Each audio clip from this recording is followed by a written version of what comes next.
Komunikasi nonverbal merupakan suatu bentuk komunikasi tanpa menggunakan kata-kata. Komunikasi nonverbal ini menggunakan bentuk tindakan. Nah, komunikasi nonverbal dapat didefinisikan sebagai transfer informasi melalui gerakan bahasa tubuh seperti mimik wajah, gerakan tubuh, intonasi suara, dan kecepatan berbicara. Baik, terima kasih atas kesempatannya. Perkenalkan, nama saya Novianti Reni. Sekarang saya akan menjelaskan tentang fungsi dari komunikasi nonverbal. Fungsi utama komunikasi nonverbal adalah untuk mengirimkan makna melalui repetisi, aksentuasi, hingga komplemen, bahkan bisa menjadi substitusi dan kontradiksi dari maksud pesan yang ingin disampaikan. Berikut ini penjelasan 5 fungsi komunikasi. Yang pertama, repetisi, yaitu fungsi ini dimaksud untuk mengulangi maksud dari komunikasi verbal.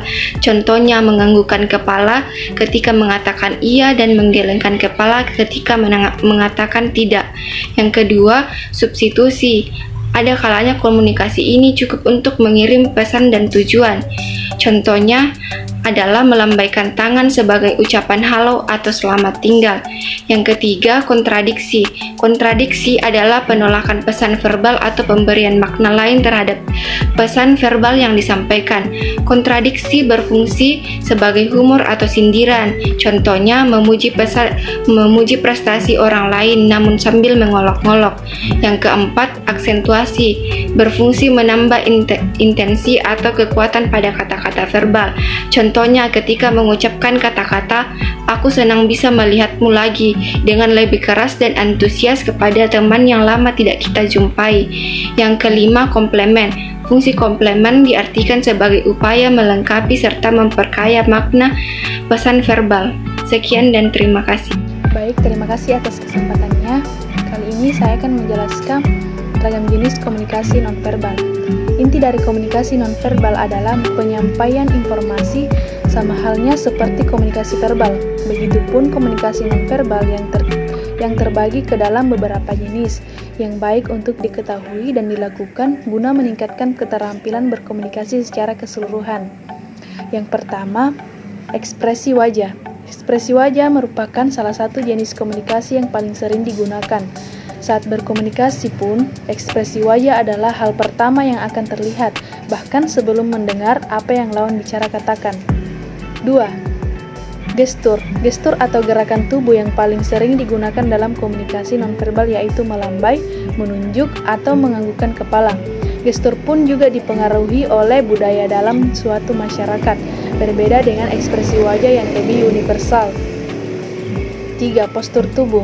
Postur tubuh tergolong jenis komunikasi nonverbal yang dapat menyampaikan banyak informasi, terlebih jika dikombinasikan dengan gerak tubuh tertentu. 4. Paralinguistik. Aspek paralinguistik dalam konteks komunikasi nonverbal meliputi nada bicara, volume suara, dan ketinggian nada yang bisa menunjukkan makna sebenarnya dalam suatu pembicaraan. Kelima, tatapan mata.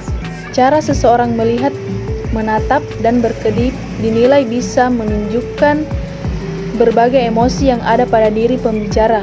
Begitupun tatapan mata yang sering dijadikan patokan untuk menentukan apakah seseorang jujur atau tidak. 6.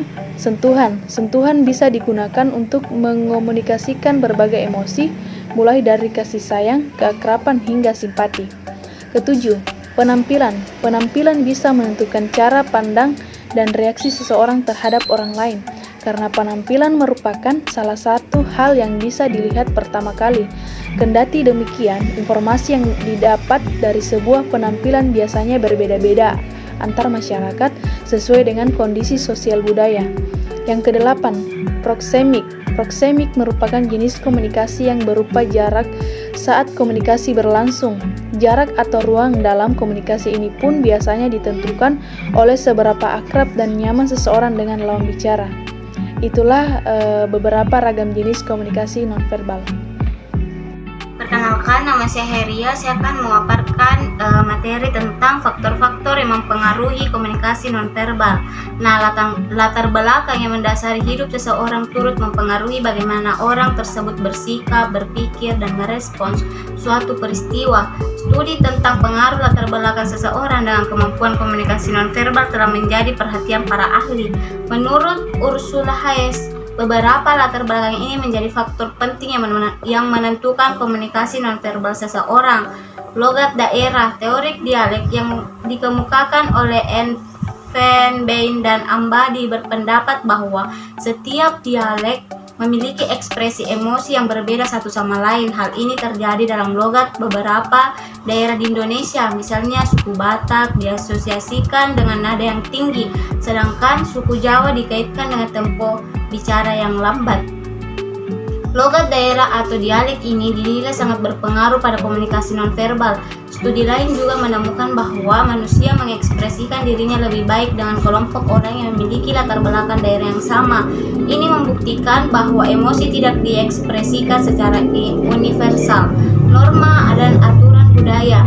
Norma dan aturan budaya berperan penting pada komunikasi nonverbal. Norma mungkin memiliki efek tidak langsung karena mengarahkan manusia bertindak pada aspek-aspek tertentu dari suatu situasi. Misalnya, studi Scherer tahun 1997 menemukan kepercayaan yang kuat akan ilmu sihir di Afrika. Ini menyebabkan bahwa peristiwa kematian dianggap tidak adil karena tidak dilihat sebagai takdir, tapi akibat dari tindakan manusia. Kemarahan pun menjadi respons yang lebih sering diekspresikan atas berita kematian dibandingkan kesedihan.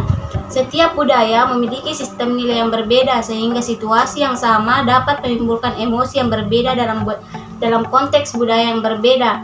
Norma-norma sosial yang hanya mengatur siapa yang menunjukkan emosi yang mana, tetapi juga bentuk spesifik dari ekspresi emosi tersebut. Dampak yang ditimbulkan oleh norma-norma sosial secara langsung adalah aturan dan larangan akan ekspresi atau emosi tertentu dalam konteks tertentu. Norma-norma seperti ini umumnya dianggap sebagai kewajiban dan pelanggarannya biasanya dihukum secara sosial. Gender. Konstruksi sosial akan gender telah mengakar selama bertahun-tahun dalam kehidupan kita. Ada peraturan-peraturan tak tertulis di masyarakat tentang bagaimana seharusnya perempuan dan laki-laki bertindak. Hal ini pun berdampak pada komunikasi nonverbal yang ditafsirkan oleh perempuan dan laki-laki. Perempuan cenderung diasosiasikan. Perkenalkan, nama saya Wahdaniar. Saya akan memaparkan cara meningkatkan kemampuan komunikasi nonverbal. Yang pertama, the 2-minute rule. Menurut rule, the 2-minute rule atau peraturan 2 menit merupakan bagian yang sangat penting dalam komunikasi nonverbal. Rumus ini diaplikasikan untuk pertemuan yang biasanya dilakukan pertama kali. Ketika kita memasuki sebuah ruangan untuk bertemu lawan bicara, momen 2 menit pertama sangat penting. Audiens yang hadir akan menentukan penilaian mereka terhadap kita, seperti penampilan fisik kita, bagaimana kita memasuki ruangan, kontak mata kita, cara kita berdiri atau duduk, dan penggunaan gerak tubuh ketika kita berbicara. Kesan pertama ini sangat sulit untuk dihapus. Kita disarankan untuk menampilkan gerakan atau bahasa tubuh yang mempresentasikan kenyamanan. Apabila kita menunjukkan ekspresi cemas, maka audiens juga akan menyadari hal tersebut dan berbalik merasa cemas. Kita cenderung merefleksikan apa yang kita rasakan, dan perasaan itu akan terpantul pada mereka yang berkomunikasi dengan kita. Mengontrol diri kita adalah cara terpenting menerapkan peraturan 2 menit ini. Yang kedua, membatasi jarak sosial. Penting untuk diingat bahwa kita harus menjaga jarak yang tepat saat berkomunikasi dengan orang lain. Kita tidak boleh terlalu dekat, tetapi juga tidak terlalu jauh. Jika kesulitan mengingat jarak sosial atau jarak aman saat bercengkarama, kita hanya perlu mengingat perkiraan jarak, yaitu 30 inch atau sekitar 75 cm. Jarak yang terlalu dekat bisa mengganggu orang yang kita ajak berkomunikasi. Namun jika jarak komunikasi terlalu jauh, baik komunikator dan komunikan akan kehilangan fokus pada komunikasi. Yang ketiga, apa yang postur tubuh kita katakan tentang kita. Postur tubuh kita dapat mengungkapkan kepada orang lain hal-hal yang tidak ingin kita ungkapkan. Postur tubuh kita juga mengungkapkan apa yang kita rasakan. Dengan kata lain, siapa dari kita ketika kita berkomunikasi dengan orang lain, bagaimana kita mendengarkan, bagaimana kita berpenampilan, bagaimana kita duduk, bagaimana kita berdiri ketika kita berkomunikasi merupakan unsur dalam komunikasi. Jika kita mengabaikan salah satu dari itu, komunikasi kemungkinan akan terhambat. Yang keempat, memastikan posisi tangan dan kaki tepat. Lengan, tangan, kaki ketika kita mengungkapkan banyak hal tentang bagaimana perasaan kita sehubungan dengan apa yang kita dengarkan ketika orang lain berbicara kepada kita. Misalnya, memainkan jari dan kuku tangan menandakan komunikan sudah tidak tertarik dengan komunikasi yang berlangsung. Kaki menyilang dan tidak menyilang, atau tumit atau jari kaki mengetuk, semuanya merupakan petunjuk negatif menandakan kegugupan atau bahkan keinginan untuk menarik diri dari percakapan.